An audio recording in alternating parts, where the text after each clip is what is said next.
Hello. What a question, right? Why do I feel like I'm pretending to be okay when I'm really not? It's a good question. If you are a brain injury survivor, this is to help you to understand why you do it. Why you are still having exhaustion, identity, and grief, and yet you pretend that you're okay. The first reason is it's a normalizing mask.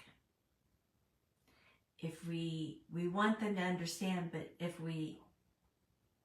people aren't able to understand it, and they don't know how to work with it, and they don't know how to interact with you if you're not okay. And so our nervous system says, just say you're okay. If I say I'm okay, then I won't be caught in an even more uncomfortable situation than what I already am. And so you just kind of slough the things underneath that for me, an imaginary rug or under the mountain, wherever you place it so that you can move forward. And the second thing is many survivors refuse to adapt with their new identity. I went over 2 decades of thinking I was accepting, only to find out and have it pointed out by my loving husband, no. And I'm like, how can you say I feel like I am? And he's like, because you're just showing it. Whenever resistance comes up in you, when you have feelings of that you need to defend yourself, if you feel, lack of better words, your feathers are ruffled, that you are starting to experience an emotion, a feeling that you don't really choose, when someone brings up what has happened, that's a sign. That is a true sign that there's work to do. It's not good and it's not bad. And if it's taken you a long time, it's okay, because you know what? It's happening at the appointed time for you. And I am extending an invitation to you to look at that and be very honest with yourself. Start asking questions. When you start to feel that, questions can help you to find the source and the root of what's going on in here. Having a brain injury causes one thing, but what the mind does is a whole nother, it's a whole nother category. You would think they would go hand in hand, but they don't really. Your brain takes care of the functions of how you do things and the habits that you do, and that comes from your mind and the programs.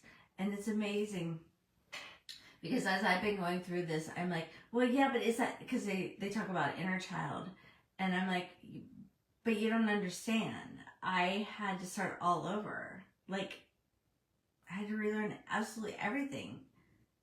Walking, talking, eating, the whole shamo when I was 20. So is it really from that? From the inner child? Or is it from this point where life had to start over? And actually, there are programs that were there before you had your injury,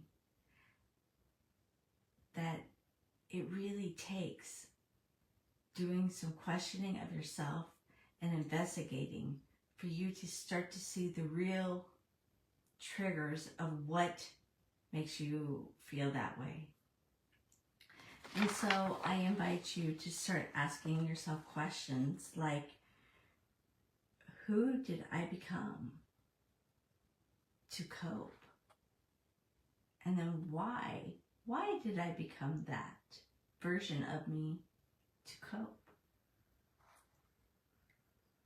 Who am I underneath all of these layers of trauma, people pleasing, helping others? Who am I at my core? Those are simple yet effective questions you can ask yourself. And practice one moment of daily truth every day.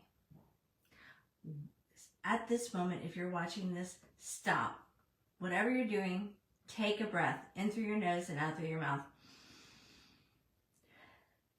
Say or write, I am grateful for what, and put your hands on your heart and listen for the answer. And just be grateful for it. And I was reading another a stroke injury survivor's post, and it was talking about, judging, you're not as far along as this other person that had the stroke or whatever. It's not about them. It's about you. I know it doesn't feel that way. Comparing yourself with someone else, it has nothing to do with them. It has everything to do with you and where you are and how you think and you feel about yourself and what your nervous system is doing. Your nervous system is on steroids. You are in fight or flight, most of the people after a brain injury, because you're in survival mode. And that's not easy to work out of. It takes someone else shining a light on life. But before that, before someone can shine that light on you and help you, it takes you deciding that I'm done. I'm done having life this way. I want more. I know I'm made for more. He saved me for a reason, and I want to find out. I want to discover it, and I'm just going to let him lead me. Surrender. And then rebuild yourself safely for your own confidence. The number one thing that I have done to build confidence in me, because it wasn't that long ago, I felt like damaged goods. And that was a decade and a half of being after my injury. I felt like damaged goods. And that is why I'm passionate about helping you. Because you don't deserve that. We already have enough stuff that we are dealing with. And I know how to shine the light.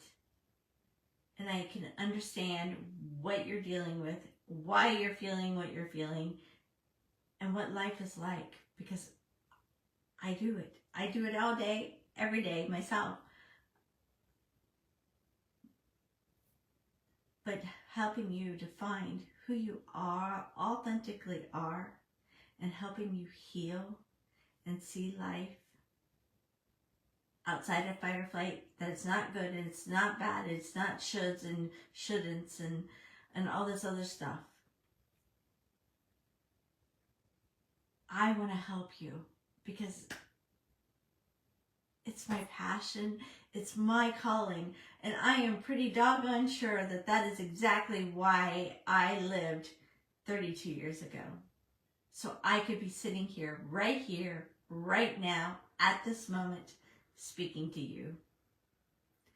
And I continue to grow myself every day.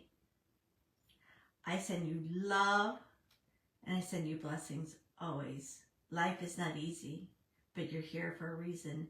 And if you're willing, come at me and I will reach out and I'll take your hand and we'll just have a conversation.